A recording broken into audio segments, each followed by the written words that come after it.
Let's do it. Hey everyone, and welcome to Understandable English. This video is part of a more informal travel series that I've been doing, where I tell you about different trips that I've taken and things that I've seen around the world. I do this in a very relaxing and understandable way, so that you can practice and learn English while learning about the world at the same time. Today, I'm going to tell you about my trip to Kyrgyzstan, or at least part of my trip there. This was part of a bigger trip I took to Central Asia. And so I'll tell you today about my time in the south of Kyrgyzstan, near Osh and Peak Lenin. Now, like I said, all trips to new countries start while crossing the border. And like I often saw in Central Asia, some of my favorite adventures were just crossing the border. This time we were riding in a car that was going way too fast for the road conditions that were there. There were potholes, that is, these big holes in the street, and there were so many of them that you couldn't miss them, you couldn't go around them. And because of this, we got a flat tire. But after fixing it and continuing on, we finally crossed the border and we were in Osh. In terms of cities, Osh is not anything specific. People mostly come to Kyrgyzstan for the nature, for the mountains. And we were no different. We were there to see the mountains. One thing I noticed about Kyrgyzstan was the effort they were putting in to develop tourism. They had these offices, I think they were called CIT offices, in all the different cities and small places around the country. You could go there and get free advice and information about all the different things you could do in this country. It made it much, much easier to plan a trip and to explore in a much safer and more knowledgeable way. But after our day in Osh, we caught a ride to go south towards Peak Lenin. Now this place in general is super interesting because there's this wide valley between two big mountains.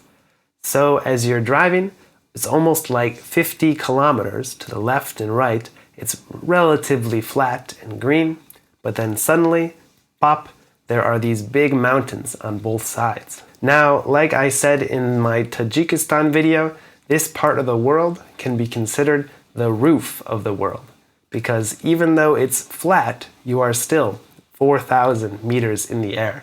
If you look on the map, we really weren't even that far from where we were in Tajikistan.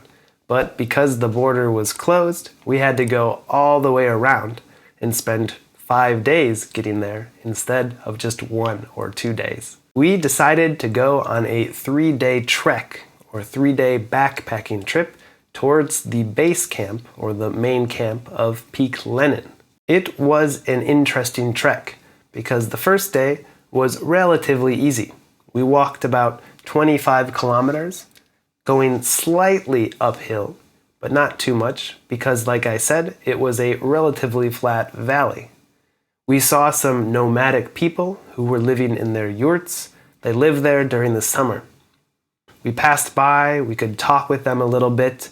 They told us where to go, what we should do, and how to be safe. And then we finally got to the part where the mountains begin.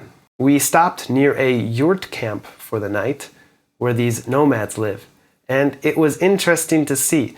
The whole family goes there for the summer. They follow their animals so the animals can eat in the mountains. The whole family is there. There are kids, the ones who are a bit older might be helping, the younger ones are playing, and I can only imagine how much fun that would be on a summer vacation. No school, just go to the mountains and have fun. The families were super kind. They offered us yogurt or some sort of food if we needed it. They offered to let us sleep in the yurts if we were cold. But we had our tents and our backpacking gear with us, so we were prepared. The next day, we went up and over the mountain pass towards the base camp. It was such a surreal thing to see. This mountain stands like a wall in front of you. And you just walk and it gets bigger and bigger, covered in snow and dancing in and out of the clouds. As you walk, you see some other travelers, some nomads, and plenty of different cows and sheep along the way. We lucked out, which means we were lucky with the weather, and we had a wonderful, wonderful time. On the third day of our adventure, we hiked the 25 kilometers back towards the village where we had started. This was slightly downhill, but mostly flat, and near the end, we had a huge windstorm. That was wind that was stronger than I had ever seen in my life. It was hard even just to stand.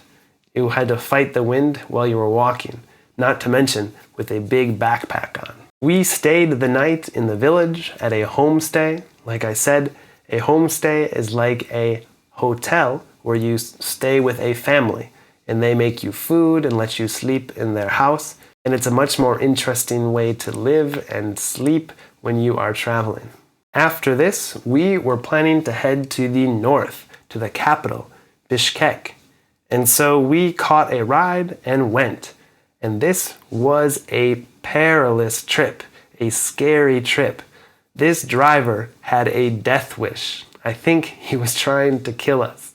He was speeding, going too fast on these mountain roads, weaving in and out of different cars, and passing other trucks when he shouldn't be passing.